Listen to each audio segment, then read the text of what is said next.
ఈ రథం నన్ను చంపితే చంపివేయచ్చు, కానీ కారు రోడ్డు తప్పివేయే వాళ్లకు నేను యమవేగంగా తోడుతున్నానని మాత్రం ఆ తర్వాత అందరూ చెప్పుకుంటారన్నాడు అతంత ధీమాస్.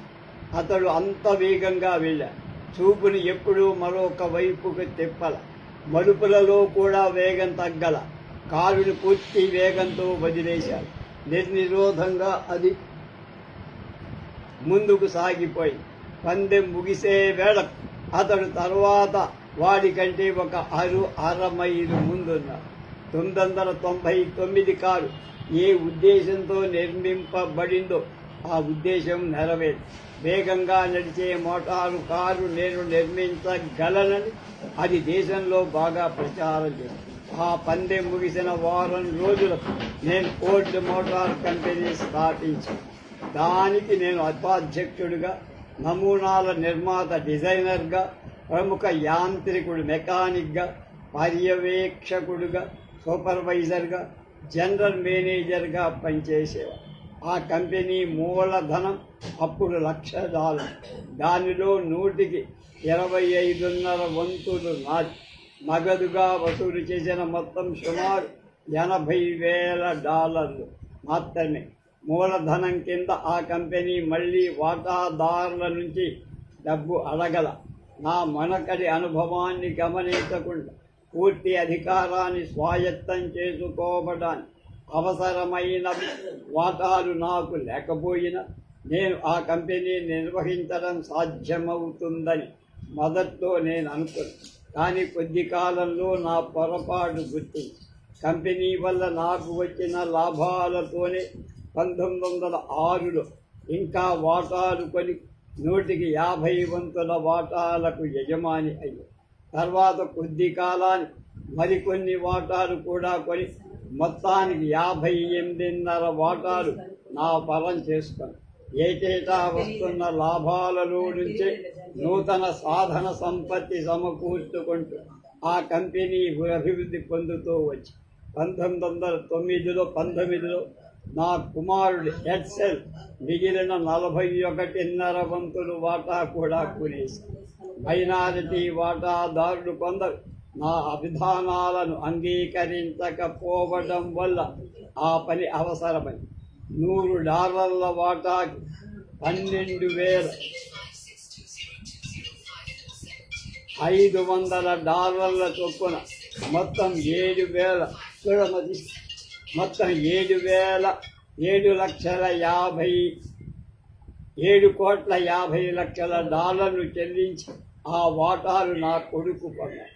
మొదట కంపెనీకి సాధన సంపత్తి చెప్పుకోదగినంతి లేదు. మాక్కు వీధిలో స్త్రీలో వడ్రంగి దుకాణం మేము అద్దెకి తీసుకున్నాం. నేను కార్ల నమూనాలు తయారు చేయటంలో వాటి నిర్మాణ పద్ధతులు కూడా నిర్ణయిస్తూ ఉండేది. కానీ ఆ కాలంలో పెద్ద యంత్రాలు కొనే తాకతు లేకపోవడం కాలంతా నా పథకం ప్రకారమే నిర్మించబడ్డ వివిధ ఉత్పాదకుల చేత నిర్మింపబడ్డ వేరు భాగాలను సంధించడంలో కూడా నేను చేసే పని కేవలం చక్రాలు, టైర్లు, బాడీ తగిలించటం వల్ల నేను పైన వివరించిన నిర్మాణ ప్రణాళిక ప్రకారం సరిగ్గా వివిధ భాగాలు ఉత్పత్తి కాగలవనే నమ్మకం కనుక ఉంటే నిజంగా అదే చాలా పొదుపరితనంతో కూడిన ఉత్పత్తి విధానం.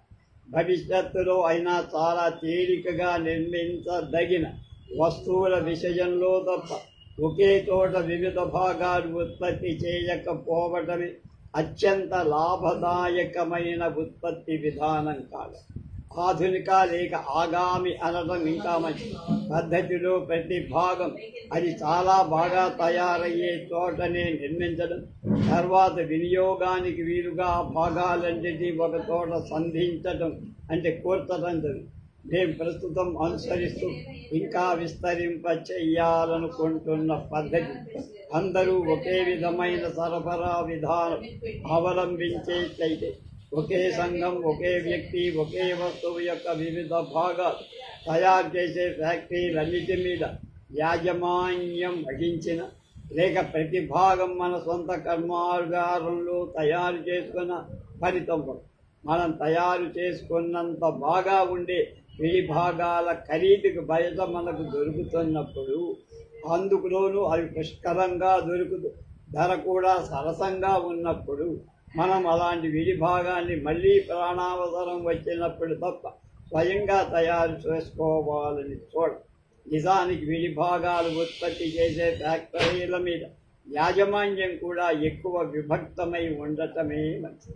కారు బరువు తగ్గించే విషయంలో నేను ప్రధానంగా ప్రయోగాలు జరుపుతూ వచ్చి, ఏ స్వయంచాలక వాహనాన్నైనా ఆటోమొబైల్ అధిక భారం కుంగదీసేస్తారు.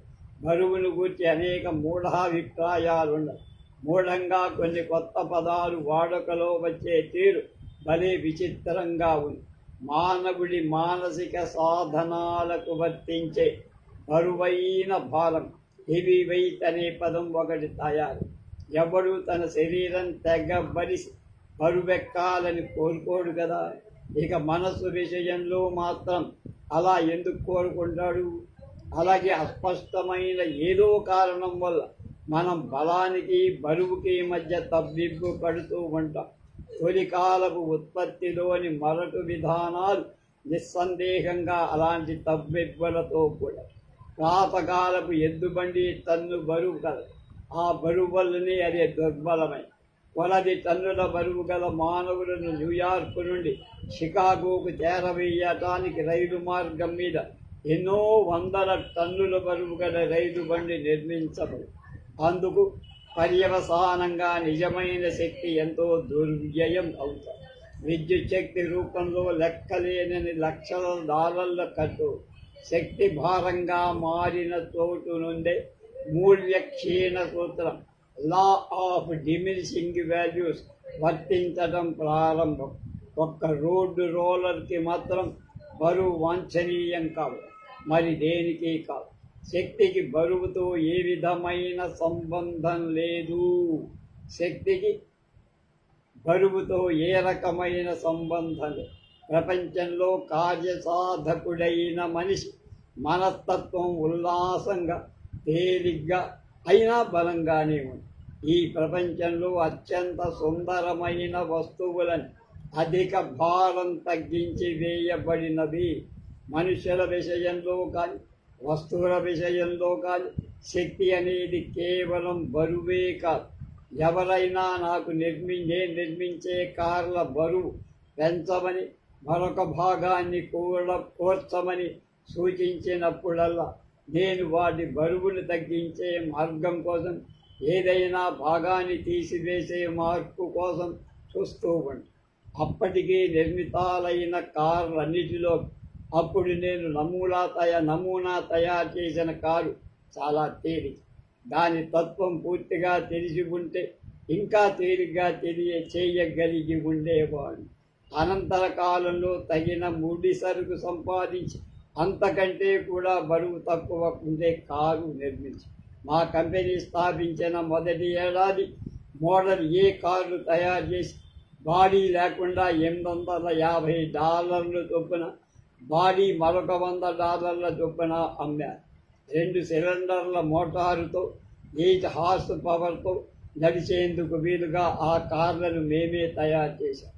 ఇంజన్లోంచి చక్రాన్ని తిప్పేందుకు గొలుసుతో బంధించిన పరికరం ముందు వెనక చక్రాల మధ్య 72 అంగుళాల అంతరం దూరం. అది సుదీర్ఘమైన అంతరమని భావించేవారు. 5 గ్యాలన్ల బొగ్గు ఉపయోగించే శక్తి ఉండేటు అది నిర్మితమై. ఆ తొలి సంవత్సరం మేము మొత్తం 1708 కార్లు నిర్మించి అమ్మేశాం. ప్రజల ఆదరణ అంత ఎక్కువగా మాకు లభించి గారడీ చేసినట్టు మా వ్యాపారం చరచర అభివృద్ధి పొంది మందికకు మా కార్లు ప్రసిద్ధి చెందాయి. అతి బలంగా, సరళంగా, అందంగా నిర్మించబడి సర్వజనోపయోగి అయిన ఒకే నమూనా తయారు చేయటానికి నేను కృషి చేస్తాను. కానీ ఏ నమూనాను నేను స్థిరపరచల. పైపెత్తు ఉత్పత్తికి అవసరమైన అనుకూల యంత్రాలను ఏర్పరచుకునేందుకు చాలంత డబ్బు కూడా మా దగ్గర లేదు. బాగా తేలిక అయిన పదార్థమేదో పరిశోధించబడేందుకు నా దగ్గర డబ్బులు. బజార్లో లభ్యమయ్యే సరుకుతోనే నేను తృప్తిపడి ఊరుకోవాల్సి. దొరికినంతలో అత్యుత్తమమైన సరుకే కొనేవా. కానీ వివిధ పదార్థాలను శాస్త్రీయ పద్ధతిలో పరీక్షించేందుకు కానీ స్వతంత్రంగా పరిశోధన చేయటానికి కానీ మాకు అవకాశాలు. మా కార్లని ఒకే నమూనాలు మోడల్లో నిర్మించడం సాధ్యమని నా సహచరులకు నమ్మకం కలగ. బైసికల్ పరిశ్రమలో వెనక అవలంబిస్తూ ఉండిన పద్ధతిని కార్ల పరిశ్రమ కూడా అనుసరిస్తుంది. ఆ బైసికల్ పరిశ్రమలో ప్రతి ఉత్పాదకుడు ఏటేటా కొత్త మోడల్ సైకిల్ నిర్మించడం అవసరమని, ఆ కొత్త దాన్ని వెనుకటి దానికంటే చాలా అభివృద్ధి పరచడం ద్వారా వెనకటి నమూనాలు కొన్నవాళ్ళు కూడా వాటిని ఎలాగో వదులుచుకొని కొత్త మోడల్ సైకిల్ కొనుక్కొట్టు ప్రలోభపరచవచ్చునని భావించేవారు. ఆ సూత్రాన్ని అనుసరించిన వాణిజ్యమే మంచి వాణిజ్యం అనే భావం ఉండేది. స్త్రీలలో కూడా తమ దుస్తుల విషయంలో, టోపీల విషయంలో అదే భావం కనిపిస్తుంది. నిజానికి అది సక్రమమైన సేవ అనిపించుకో. ఏదో కొత్త సరుకుని సరఫరా చెయ్యాలని కానీ వెనకటి దానికన్నా మంచి సరుకు అందచేద్దామని సంకల్పమే లేదు. మాకు వ్యాపారం అంటే నిరంతరాయమైన అమ్మకం. బాగా సాగాలంటే ఖాతాదారుడు శాశ్వతంగా సంతృప్తి పరచడం వల్ల కాక అతని దగ్గర వస్తువుకి ముందు డబ్బు గుంచి తర్వాత అదే వస్తువులో మరొక రకం దాన్ని కూడా కొనేట్టు ప్రలోభపరచడం వల్లనే అది సాధ్యమవుతుందనే అభిప్రాయం ఉత్పాదకులలో బాగా నాటుకొని పోయి ఉండటం ఆశ్చర్యకరం.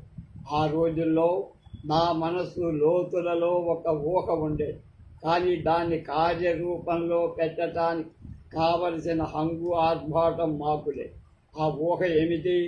ఒక నమూనాను స్థిరపరిస్తే ఇక ఆ తరువాత తోచే మెరుగులన్నీ ఆ పూర్వపు నమూనాలు కూడా చేయటానికి వీలుగా ఉండాలి. దానివల్ల ఏ కారు మోటు అయిపోవడం, ఫ్యాషన్ పాతబడిపోవటం అంటూ నేను తయారు చేసే ఏ యాంత్రిక భాగమైన మళ్ళీ రెండోది కొనుక్కోవాల్సిన అవసరం పట్టనంత బలంగా తయారు చెయ్యాలని నా కోరిక. ఏ రకమైన మంచి యంత్రమైన ఒక మంచి గడియారం మన్నినంత దీర్ఘకాలం మనం 2-7 మా శక్తులన్నీ 3 నమూనాల కార్ల మధ్య విభక్తమై మోడల్ బి అనే 4 సిలిండర్ల టూరింగ్ కారు ఒకటి నిర్మించి $2,000 చొప్పున అమ్మారు. మోడల్ ఏకి కొంచెం వెలుగుదిద్ది మోడల్ సి అనే కారు తయారు చేసి వెనకటి ధర మీద $50 ఎక్కువ వేశాము.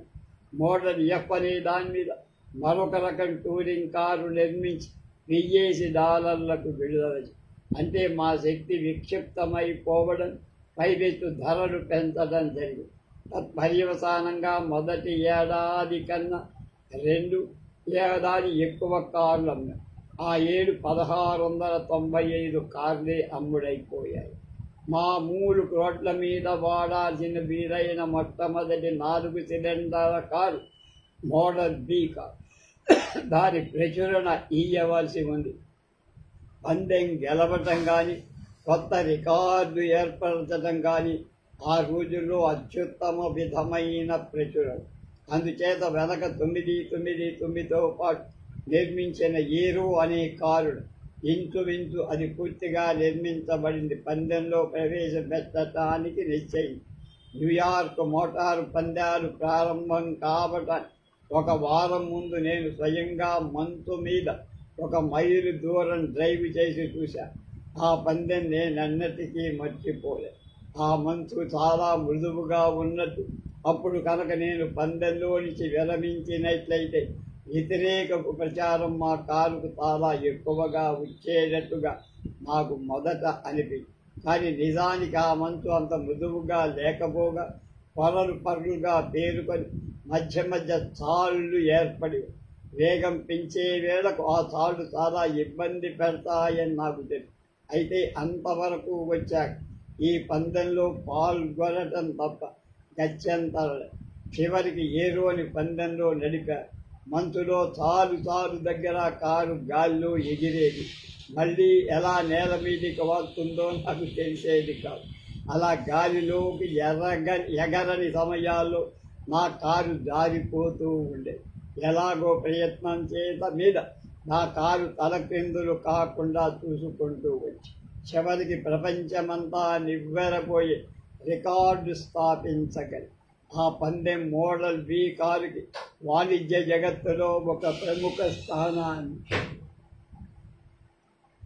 సమకూర్చింది. అయితే ధర హెచ్చింపును సహించేటంత మోజును కలిగించలేకపోయి ఎట్టి స్టంట్ కానీ ఎంత ప్రచురణ కానీ ఒక వస్తువుని ఎంతో కాలం అమ్ముడుపోయేటట్టు చెయ్యలేదు. వాణిజ్యం దూరం కాదు, క్రమంగా ఆ నీతి బోధపడు. మేము చేస్తున్న వ్యాపారానికి మా చిన్ని కొలిమి దుకాణం బొత్తుగా సరిపోని స్థితికి వచ్చి 1906లో మా పెట్టుబడిలోంచి కొంత డబ్బు తీసి సికెట్ ట్యూబిన్ వీధులు కలిసే మలుపులో ఒక 3 అంతస్తుల భవనం నిర్మించాం. మొట్టమొదటిసారిగా అప్పుడే మాకు నిజమైన ఉత్పాదక సౌకర్యాలన్నీ కూడాయి. ప్రధానంగా మాది వివిధ భాగాలను సంధించే వ్యాపారమే అయినా క్రమంగా చాలా విడిభాగాలు కూడా మేము స్వయంగా ఉత్పత్తి చేసుకోవటం మొదలుపెట్టి 1905-06 సంవత్సరంలో మేము 2 నమూనాల కార్లే తయారు చేసాం. మొదటిది $20,000 చొప్పున అమ్మిన 4 సిలిండర్ల కార్, రెండోది $1000 చొప్పున అమ్మిన టూరింగ్ కార్. 2 ఆ క్రితం సంవత్సరం నమూనాలు. మా అమ్మకం 1599 కార్లకి తగ్గిపోయి దానికి కారణం మేము కొత్త నమూనాలు తయారు చేయకపోవటమే అని కొందరు. మా కారు చాలా ప్రియం అవ్వడం, 190 మందిని ఆకర్షించలేకపోవటం వల్ల అమ్మకం పడిపోయిందని నేను. మరుసటి ఏడాది నేను 150 కంటే ఎక్కువ వాటాలు నా పరం చేసుకొని కంపెనీ విధానం మార్పు చేసి 1906-07 సంవత్సరం మేము పూర్తిగా టూరింగ్ కార్లను నిర్మించడం మానేసి 3 నమూనాల్లో బాడీ లేని కార్లను, రోడ్ల మీద నడిచే మామూలు కార్లు తయారు. నిర్మాణ విధానాల్లో కానీ భాగాల్లో కానీ ఆ 3 నమూనాల్లోనూ చెప్పదగిన తేడాలేం లేవు. స్వరూపంలో మాత్రమే కొంత తేడా. అన్నిటికంటే ముఖ్య విషయం ఏమిటంటే మా కార్లలో అన్నిటికంటే చౌక కార్ $600, అన్నిటికంటే ప్రియం $750. దాంతో ఖరీదులో ఎంత మహాత్యం ఉందో మాకు స్పష్టమైంది. ఆ ఏడు 8,423 కార్లు ఆ క్రితం సంవత్సరాల్లో బాగా ఎక్కువ అమ్మిన సంవత్సరం అమ్మకానికి ఇంచుమించు 5 రెట్లు అమ్మగలి. వ్యాపారం తారాస్థాయికి అందుకున్న వారం 1908 మే 15. ఆ వారం 6 రోజులలో 311 కార్లు తయారు చేసి మా సాధన సంపత్తి చాలక తడుముకోవాల్సి వచ్చి మా ఫోర్మెన్ ఒక్కొక్క కారీ తయారై పరీక్షలకు అందజేసినప్పుడల్లా ఒక సీమ సున్నం ముక్కతో ఒక బోర్డు మీద మార్క్ చేసేవారు. ఆ వారం ఆ బోర్డు సరిపోలా. ఆ తరువాతి నెల జూన్లో ఒక్క రోజులో మేము 100 కార్లు తయారు చేసి మరుసటి ఏడు అంత విజయవంతంగా సాగింది. ఆ కార్యక్రమ ప్రణాళిక విడిచిపుచ్చి మేము 50 హార్స్ పవర్ గల 6 సిలిండర్ల పెద్ద కారు, రోడ్లను వేడెక్కించే బ్రహ్మాండమైన కారు నమూనా తయారు చేసి అయితే చిన్న కార్ల నిర్మాణం కూడా సాగిస్తూనే వచ్చి కానీ 1907 నాటి భీతావహం వల్ల మరింత ఎక్కువ ఖర్చుతో కూడిన నమూనా వంకకు మా వద్ద దృష్టి మరలటం వల్ల మా అమ్మకం 6,398 కార్లకి తగ్గిపోయింది. ఈ విధంగా 5 సంవత్సరాలు మా కంపెనీ ప్రాయోగిక దశల్లోని ఎక్స్పెరిమెంటల్ స్టేజ్లో ఉంది. క్రమంగా మా కార్లు యూరప్లో కూడా అమ్ముడుపోవటం మొదలైంది. అన్ని స్వయంచాలక యంత్రాల వాణిజ్యాల్లాగా మా వ్యాపారం అసాధారణ అభ్యుదయం పొందుతున్నట్టు భావించదు. డబ్బు మాకు పుష్కలంగా ఉండేది. మొదటి సంవత్సరం నుంచే మా చేతిలో డబ్బు బాగా వాడేది. మేము నగదు వ్యాపారం చేశాం. ఎక్కడా అప్పు చెయ్యడం, సూటిగా కొన్న వాళ్ళకే అమ్మేవాళ్ళం. మురిగిపోయే అప్పులేవి మాకు లేవు. మేము మా తాహతుకు మించి ఎప్పుడూ పోలా. నా సాధన సంపత్తి పరిమితితోనే నేనెప్పుడూ ప్రవర్తించేవాడు. నేను కాళ్ళు చేతులు విరుచుకొని పనిచేయాల్సిన అవసరం ఎప్పుడూ రాలా. ఎంచేతనే తగినంత శ్రద్ధతో మనం మన కర్తవ్యాన్ని నిర్వహిస్తూ ఉంటే మన సాధన సంపత్తి నమ్మటానికి వీలు లేనంత వేగంతో పెరిగిపో దాన్ని మళ్ళా వాడుకలో పెట్టడానికి పథకాలు తయారు చేసేంత వ్యవధానం కూడా ఉండదు. నేను నా వ్యక్తిగత ప్రతిభ చెప్పటానికే ఫోర్డ్ మోటార్ కంపెనీ చరిత్ర ఇక్కడే వర్ణించటంలా. మీరు ఇలాగే చేయండి నేను అందరినీ హెచ్చరించడం కూడా చేయట్లా.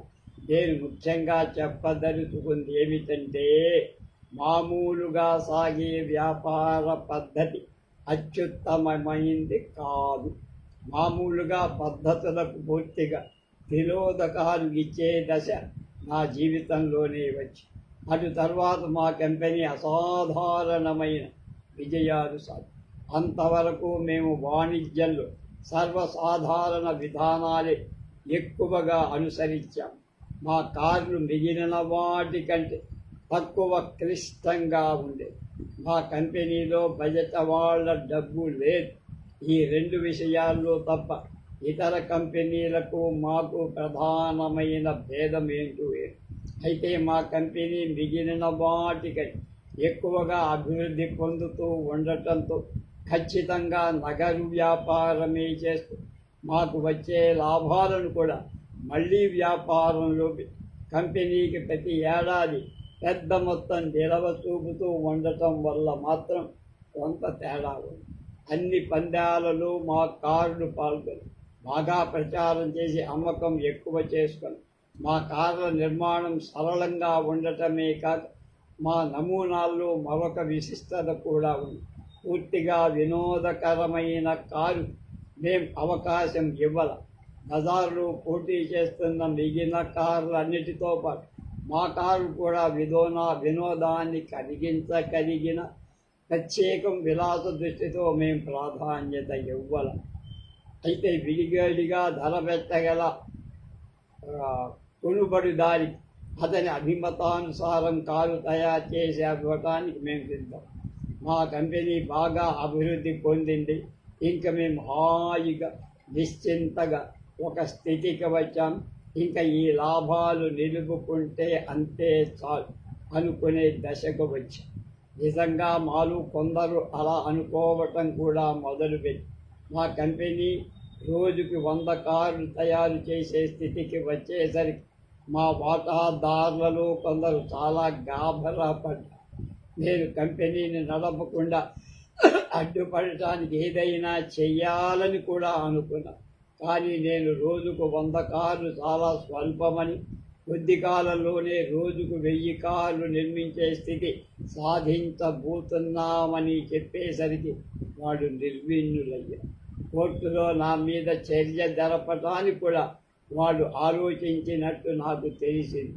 నా సహచరులో ఎక్కువగా వ్యాపించి ఉన్న అభిప్రాయం ప్రకారం నేను ఆ వ్యాపారాన్ని మరీ పెరుగుదల లేకుండా యథాతథంగా నిలిపి ఉంచి మా కంపెనీ డబ్బుతో చక్కని నిర్వహణ విధానాన్ని రూపొందించి బాగా చురుకుగా ఉత్పత్తి సాగిస్తున్న పోటీదారులతో సమాలోచన జరుగుతుంది. ఎప్పటికప్పుడు కొత్త నమూనాలు తయారు చేసి ప్రజలను ఆకర్షిస్తూ ప్రశాంతమైన గౌరవనీయమైన వ్యాపారం సాగించే ఒక ప్రశాంతమైన గౌరవనీయమైన పౌరుడుగా కాలం గడపవలసి వస్తుంది. ఒక స్థితిలో ఆగిపోయి సంపాదించేంత వరకు జాగ్రత్త చేసుకుందామని ప్రలోభం అత్యంత సహజం.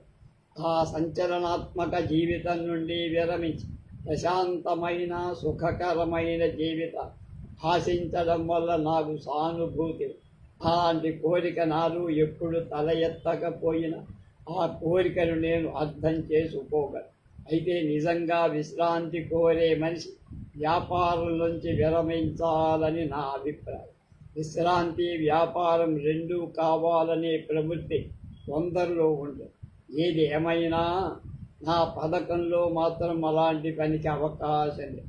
అంతవరకు మేము చేసిన వ్యాపారం మరింత ఎక్కువ వ్యాపారం చేయట ఆహ్వానం మాత్రమే అని, నిజమైన సేవ చేయదగిన స్థితికి మేము వచ్చినట్టు అది సూచిస్తుందని నేను భావించి ఆ సంవత్సరాలు ఇంచుమించు ప్రతిరోజు ఒకే ఒక నమూనా కారు తయారు చేసే విషయమై నేను ఆలోచిస్తూనే ఉన్నా. నేను తయారు చేసిన వేర్వేరు నమూనాల కార్ల విషయమై ప్రజల అభిప్రాయాలు తెలిసాయి. ప్రజల వాడకంలో, పందాల్లో, రోడ్ల మీద పరీక్షలు తేలిన విషయాలు మార్గదర్శకాలుగా పనిచేసి నేను నిర్మించదలుచుకున్న శాశ్వతమైన నమూనా విషయమై ఎలాంటి మార్పులు అవసరమో నాకు స్పష్టం చేశాయి. 1905 నాటికే నేను నిర్మించదలుచుకున్న కారు గురించి అభిప్రాయం కొంతవరకు నా మనసులో స్పష్టంగా ఉంది. మొట్టమొదటి కారు రోడ్డు మీద కనిపించిన మొదటి రోజే అది మానవుడి నిత్యావశ్యకతలు ఒకటి అని నాకు తోచి, ఆ జ్ఞానమే, ఆ నమ్మకమే నన్ను ఆ లక్ష్యం వైపు, అసంఖ్యాక ప్రజానీకపు అవసరాలు తీర్చే కారును నిర్మించే లక్ష్యం వంకకు మరలి. నాటి నుంచి ఇవాల్టి వరకు నా యత్నాలన్నీ అలాంటి ఒకే నమూనా కారు నిర్మించేందుకే ఉద్దేశింపబడి, ఒక ఏడాది గడిచిన కొద్దీ ఆ నమూనాను ఇంకా ఇంకా వృద్ధి చెయ్యాలని, ఇంకా నాజూకుగా చెయ్యాలని, దాంతోపాటు ధర ఇంకా తగ్గించాలని నా ప్రయత్నం. సర్వజనోపకాయోగి కాగల ఒకే ఒక నమూనా కారుకి ఈ కింది లక్షణాలు ఉండాలి. ఒకటి, ఎక్కువ కాలం మన్నే లోహాలతో దాన్ని నిర్మించాలి. అన్ని రకాల ఉక్కులలో వెనాడియం ఉక్కు చాలా బలమైంది, ఎక్కువ కాలం మన్నేది. కార్ల చక్రానికి, బాడీకి కూడా ఈ ఉక్కునే. అది ఎంత ఖరీదైనా సరే వాడాలి. తేలికగా నడపడానికి వీలుగా ఉండాలి. జనమంతా యాంత్రిక నిపుణులు, మెకానికల్ కారు కదా. కారుకు తగినంత శక్తి, హార్స్ పవర్ ఉంది. మధ్యలో కారు భంగపుచ్చదు, ఫెయిల్ అవ్వదు అనే నమ్మకం ఉంది. ఎందుకంటే కార్లను అనేక విషయాల కోసం ఉపయోగం, అనేక విధాలైన రోడ్ల మీద ప్రయాణం, బరువు తక్కువగా ఉండాలి. రోడ్డు కారును మీరు ఎప్పుడు ఎక్కడ చూసినా ఇసుకలో కానీ, బురదలో కానీ, మంచులో కానీ, నీటిలో కానీ, కొండలెక్కుతూ కానీ, పొలాల్లో కానీ, రోడ్లు లేని మైదానాల్లో కానీ, ఏ పరిస్థితుల్లో చూసినా అది సదా నడుస్తూనే ఉండటానికి అదొక ముఖ్య కారణం. కారు మన అధీనతలో ఉండాలి. ఎట్టి పరిస్థితుల్లో అయినా జనసమ్మర్దంగా గల నగర వీధుల్లో కానీ, విపత్కరమైన రోడ్ల మీద కానీ నిశాంతంగా, సంరక్షంగా, సురక్షితంగా వేగాన్ని అదుపులో ఉంచుకునే అవకాశం ఉంది. ఫోర్డు కార్లలో ప్లానటరీ ట్రాన్స్మిషన్ పద్ధతిని వాడుక చేయటం వల్ల అలాంటి అవకాశం కల్పించారు. ఎవడు పడితే వాడు ఆ కార్లను నడపడానికి సాధ్యమవుతుంది. అందుకే ఫోర్డు కారుని ఎవడైనా నడపచ్చు అనే వాడుకబడి ఎంత తక్కువ ప్రదేశాలు అయినా ఆ కారు గుండ్రంగా తిరగలదు. 7వ పాయింట్, మోటారు కారు బరువు ఎక్కువ అయిన కొద్దీ సహజంగా దానికి బొగ్గు, పెట్రోలు ఎక్కువ అవసరం. బరువు తక్కువైన కొద్దీ నడపటానికయ్యే వ్యయం కూడా తగ్గుతుంది. మొదట్లో ఫోర్డు కార్లు తేలిగ్గా ఉంటాయనేది వ్యతిరేక ప్రచారాలకు బలమైన యుక్తిగా ఉపయోగం. కానీ ఇప్పుడు ఆ పరిస్థితి పూర్తిగా తారు. నేను స్థిరపరిచిన నమూనా మోడల్ టీ అని పేరు పెట్టాను. ఈ కొత్త నమూనాలో ప్రధాన లక్షణం దాని సరళత, సింప్లిసిటీ. ఆ నమూనా కనుక ఆమోదమైతే ఆమోదింపబడుతుందనే ధైర్యం నాకు. దానిని ఏకైకమైన నమూనాగా చేసి నిజమైన ఉత్పత్తి ఆరంభించాలని నా ఉద్దేశం.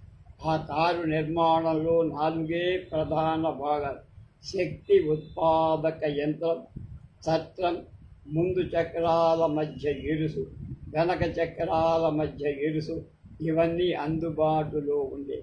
వాటి మరమ్మతులో కానీ, పాతబడితే తీసి కొత్త భాగాలు వేయటంలో కానీ ఎక్కువ ప్రత్యేక నైపుణ్యం అవసరం లేని విధంగా ఆ భాగాల నమూనా నేను తయారు చేసి వ్యయంతో కూడిన మరమ్మత్తు పనితో అవసరం పట్టకుండా ఉండేంత సరళంగా చౌకగా ఆ భాగాలు తయారు చేయటం సాధ్యమవుతుందనే విశ్వాసం నాకప్పుడు ఉండేది.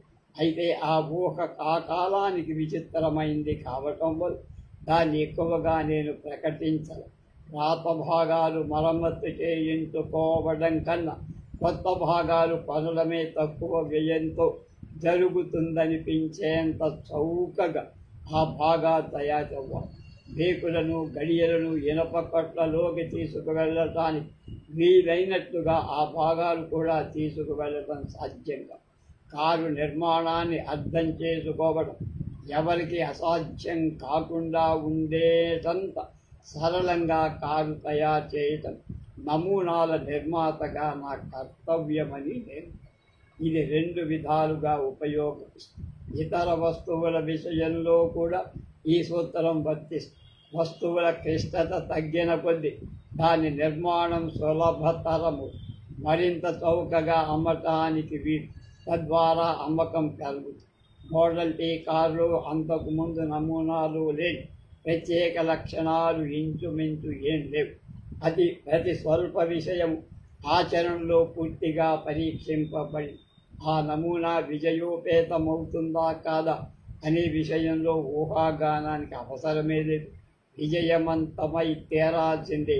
అది ఒక్క రోజులో తయారైంది కాకపోవటం వల్ల ఫలితం అన్యథా ఉండేటానికి అవకాశమే లేదు. మోటారు కార్ల విషయమై అప్పటికి నేను చేసిన కృషి మొట్టమొదటిసారిగా నేను సంపాదించగలిగిన మేలు రకం లోకము కలిసి ఆ కారుగా రూపొందింది. 1908-9 సంవత్సరం వాణిజ్య ఋతువులో ఆ మోడల్ టీ కారు బయటకు పెట్టా. అప్పటికే మా కంపెనీ వయస్సు 5 ఏళ్ళు. మొట్టమొదట మా ఫ్యాక్టరీ స్థాపించిన స్థలం వైశాల్యం 28 సెంట్లు. మొదటి ఏడాది సగటు 311 మంది పనివారు. 1700 కార్లను ఆ ఏడు నిర్మించి అది ఒక బ్రాంచ్ ఉండేది. 1908లో ఫ్యాక్టరీ ఆవరణ 2.65 ఎకరాలకు విస్తరించి మాకు సొంత భవనం కలిగింది. సగటున పనివాళ్ల సంఖ్య 1908కి పెరిగింది. ఆ ఏడు 6181 కార్లు నిర్మించి 14 బ్రాంచీలు ఏర్పడ్డాయి. వ్యాపారం అభ్యుదయ పదంలో 1908-9 సంవత్సరం వాణిజ్య ఋతువులో 4 సిలిండర్లు గల బాడీ లేని మోడల్ ఆర్ కార్లు, మామూలు రోడ్లపై నడిచే మోడల్ ఎస్ కార్లు కూడా తయారు చేస్తూనే వచ్చి అంతకు ముందు అవి చాలా బాగా అమ్ముడుపోయాయి. మొదటిది $700, రెండవది 750. కానీ మోడల్ టీ వాటిని పూర్తిగా తుడిచిపెట్టే. మేము ఆ నమూనాలు మొత్తం 10,607 కార్లను అమ్మాం. ఏ ఉత్పాదకుడు ఎప్పుడూ ఈ నమూనాను అమ్మి ఉండనంతటి పెద్ద సంఖ్య. టూరింగ్ కారు ధర $850. అదే చట్టం మీద నగరాలకు తగినట్టు వేరే బాడీ కడితే దాని ధర $1000. మామూలు రోడ్ల మీద నడిచే కారు రోడ్ స్టర్ ధర $825. కూప్ రకం కారు $950. లాండా సెట్ రకం కారు $950. ఈ నూతన విధానాన్ని అమలు పరిచేందుకు తగిన తరుణం వచ్చిందని ఆ వాణిజ్య ఋతువు నిర్ధారణగా నాకు స్పష్టం చేసి నేను నా విధానాన్ని ప్రకటించకముందు బ్రహ్మాండమైన ఆ అమ్మకాన్ని చూసి మా విక్రేతలు సేల్స్మెన్ మేము ఇంకా ఎక్కువ నమూనాల కార్లు నిర్మిస్తే మా అమ్మకం ఇంకా పెరగగలదని భావించారు. ఒక సరుకు బాగా అమ్ముడుపోతూ ఉంటే దానిలో మార్పులు వస్తే ఆ సరుకు ఇంకా బాగా అమ్ముడుపోగలదని కొందరు ఎలా భావించడం మొదలుపెట్టారో నాకు ఆశ్చర్యంగా. నమూనాల విషయంలో మర్కట చేష్టలు సాగిస్తూ మంచి సరుకును మార్చి పాడు చేసే వృత్తి కొందరిలో కనిపిస్తుంది. మా విక్రేతలు నమూనాల సంఖ్య పెంచమని పట్టుబడతారు. తమకు ఎలాంటి సరుకు కావాలో చెప్పగలిగిన వాళ్ళు 500 మంది మాత్రమే ఉంటారు.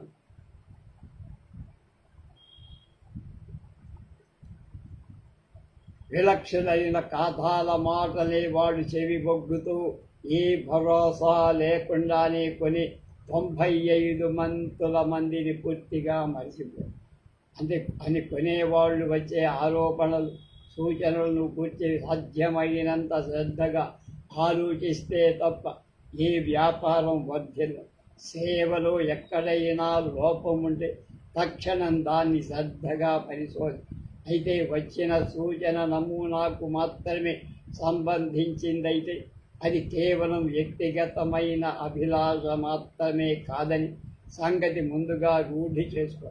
విక్రేతలెప్పుడూ ఖాతాదారుల వ్యక్తిగత అభివృద్ధులకే ప్రాధాన్యమిస్తారు.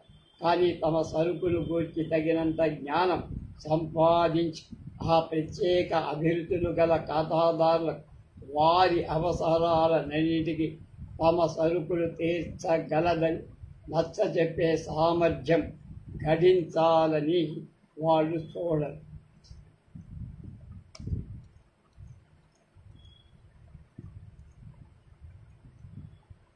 స్వస్తి. మిగతా విషయాలు రేపు.